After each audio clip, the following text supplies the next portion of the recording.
You know, whatever the bush is, I know the wildlife I've seen, you know, and it's amazing. I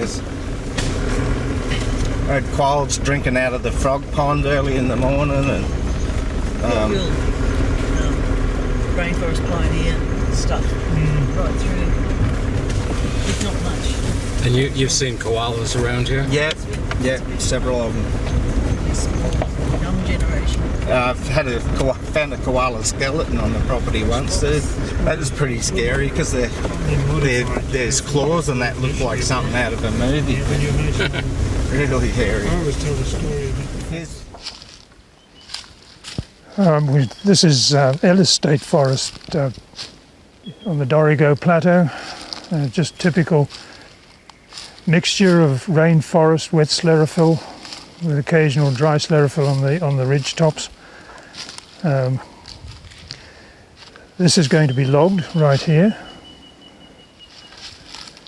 We've got some really old tallow woods, a bit of brush box, and a whole heap of rainforest species just growing in this particular spot. I think this is a tallow wood here we've got. It's got to be probably 7 or 8, maybe more meters circumference. Magnificent old tree. It's close to the road. There's every chance that the Forest New South Wales might decide to knock that down for occupational health and safety reasons. Very old tree, that one.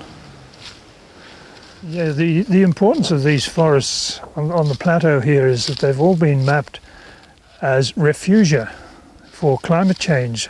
This has been mapped in the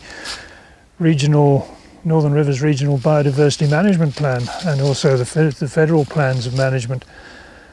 This is very important with climate change and temperatures rising. Animals and wildlife will need to find areas where they can get into cooler climates up the slopes of the mountains.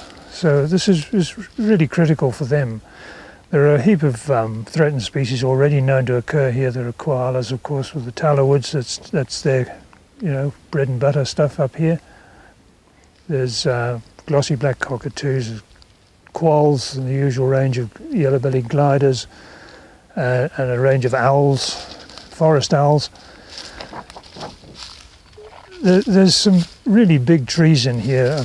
Presumably it has been logged. We know it's been logged before because there's some stumps around that are huge. Some of them have been logged possibly even as far back as 100 years and more ago. But any damage at this stage, at the rate that they are logging these forests, would be pretty tragic, I feel.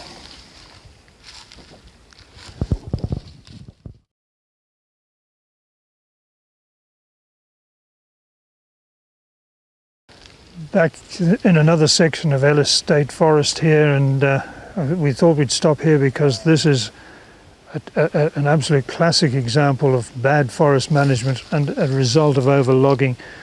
You can see here there's 3 or 4 trees being logged sometime in the last 30 years, and there's basically, apart from the odd big tree, there's hardly anything left standing here now except for this regrowth. Now the original plan was for me to walk through this, but quite frankly it's just too thick to get in there. There's a mixture of acacia and a bit of tallow wood and stuff coming up there. It's just a total mess, and there's been no attempt by Forest New South Wales at all to manage this and thin it out. It's really a total mess, and they're not going to get any timber out of here for maybe another 40, 50 years of the way it's going.